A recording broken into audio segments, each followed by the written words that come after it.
I want to talk about sexual abuse and having sex with random strangers. I think this is very important because this is something that God delivered me from.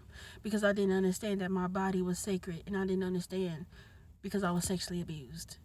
And when you are sexually abused, you give your body over to men without warning. Like, it's something that you just do because you think it's normal. And a lot of people do this. There was a gentleman, thank you, Holy Spirit. There was a gentleman, this was last year. I met at the gas station. My car had broke down. I was leaving the gas station to go to my dad's house, who sent an Uber for me because I told this story before. This was my starter wasn't working. I had to leave the car at the gas station. They let me leave it to go to my dad's house, and we was gonna come back the next day to get the car that I'm in right now. Thank you, Holy Spirit. With no money, by the way, no money in my account, zero. My starter was fixed. Thank you. Okay, so this is what I want to say. There was a man when I was coming out of the gas station, and I knew he had the spirit of lust on him. He was drunk, and he was like, he came up, he drove up next to me, and I knew it was a test because I knew the enemy will only use what makes you weak. So I knew it wasn't the enemy because I don't sleep with man to man. I know I don't, but I knew it was a test for God to tell me to touch this man, and I did. I took his number. He was drunk, you could tell, right? And he was like, he was lusting for me, the spirit of lust, and he was drunk. He was intoxicated. So he texted me. He ended up texting me, right? I want to screw you. I want to all that. I want to F you. I like you and all that. And God told me he has no boundaries because somebody touched him. Somebody did that to him. He think that behavior is normal. I need you to speak to that. I said, okay. I told him, I said, exactly what God told me. I said, you need to heal. I'm praying for you. I said, the thing, you got to come out of this sexual sin. I gave it all to him. This is God reaching out. God is using me to reach out to you. So, maybe you need to hear this. Maybe this might be your last warning. I don't know. He never texted me back. He was texting me all that stuff, and the texting stopped. Because we wrestle not against flesh and blood. And there was a part of him that knew that need to be touched that way, that somebody needed to see him. I did what God told me to do. But when you're ready to have sex with a stranger you never met before, that you just met at the gas station, it's because you are cognitively dissonant. Your reality is off. You're not thinking clearly. I don't even know this person. Somebody can invade you. Your boundaries have been invaded. Somebody invaded your boundaries, so you think that your body can be given to anybody because you don't see your body as sacred. Somebody touched you. Somebody showed you that you wasn't good enough to protect. So you are in your flesh right now. Overly stimulated. Don't know how to really tell people what's going on deeply because nobody wants to hear what you have to say. That's the society we live in. Sex, sex, sex, sex, sex, sex, sex. Nobody's having a conversation. I'm sorry.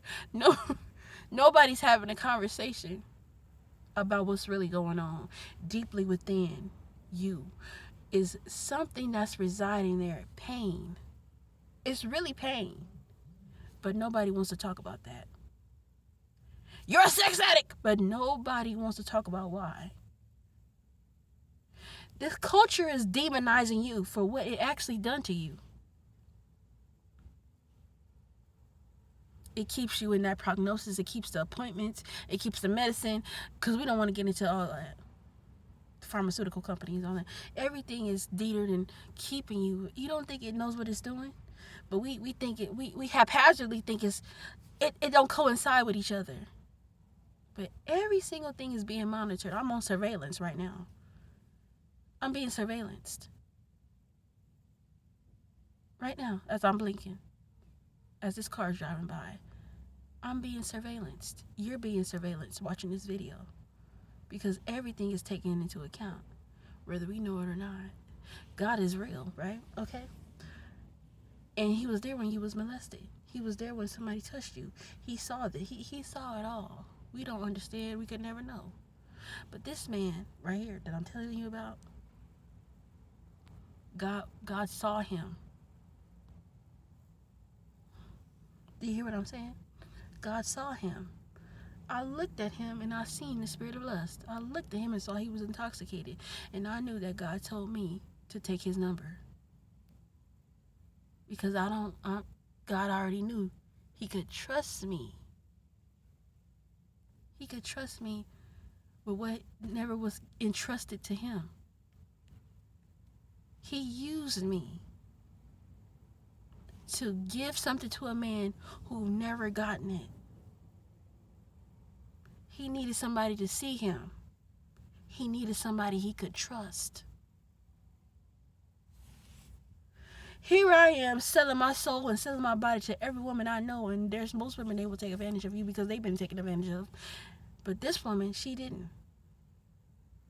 He will always remember me. He will always remember that this woman, that I got his number. And because, like I told you, the enemy will only use what makes you weak. The enemy don't use no man on me. I was just talking about this morning. Thank you, Holy Spirit. The enemy, I see green. I just see green in my head. I don't know why. When God shows me green, it's for a reason. When he starts seeing green, I don't know, I just saw green. I don't know. My heart is beating. The enemy don't use no man on me. The enemy can't send me no man. He got to get me in other places. He got to mess with my head or make me think stuff. But he's not going to send me no man. Because he know I can't get her like that. He knows I know completely. He knows I'm not in sexual sin. You can do anything else, but you can't get me with no man. He know that. Because it ain't going to work. It ain't going to happen. I'm going to know he is the spawn of Satan. I'm going to know right away. But the enemy can get you with a man and a woman. Or both. I don't know. But as I said, the enemy knows how to get you. Because he's the one that touched you. I'm sorry, it's the truth. Yeah, no, well, she's crazy. No, the enemy is the one that touched you. He the one that invaded you. He the one that took from you. He the one that stripped you. He's the one that did it. Before you even knew and you were cognitive of what was going on. This is actually written in the lost books. I will come back. I actually already did this. That the enemy tries to take you up out of here while you're young. That really bothered me when I see young people being tried for murder or young people being tried for rape and all that. Because the enemy is working on your innocence, on what you don't know or what you can't see or what you misinterpret and don't understand. And a lot of us fall by the wayside. It's so sad. It truly, really is. Like, it's very heartbreaking. My heart hurts right now. We never see it coming. We are not. That's why we're not supposed to eat that. That's why we wasn't supposed to do it. Because we don't understand the evil. See what God is. He shows me it now. I understand. I didn't understand it at first. I would literally sit in rooms with women that hated me. Now they couldn't get a phone call or a text from me. Because I knew, because God told me they wanted to set you up, or she never liked you. But thank you, Holy Spirit. The truth was always there. You just couldn't see it. I'm going to do another video on that because I really think that's good.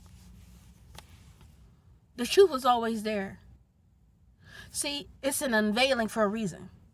It was always there, though. You just couldn't perceive it.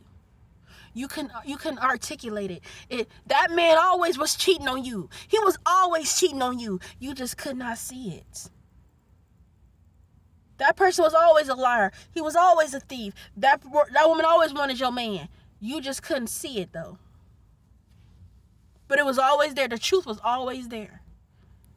It was always there. It just didn't happen. No, it was always there. You just couldn't see it. So I think that's very important to understand that when you are out here giving your body away to people, you have bad boundaries. That's what that means. When you out, you think it's the club and the culture. Thank you, because I forgot. I be getting sidetracked. When it's the club and the culture, it's because you've been sexually abused or you don't understand boundaries. Because you were never protected and you were never learned how to establish boundaries and or keep them. Random sex, sexual immorality is bad boundaries. You don't know your worth and value. Thank you.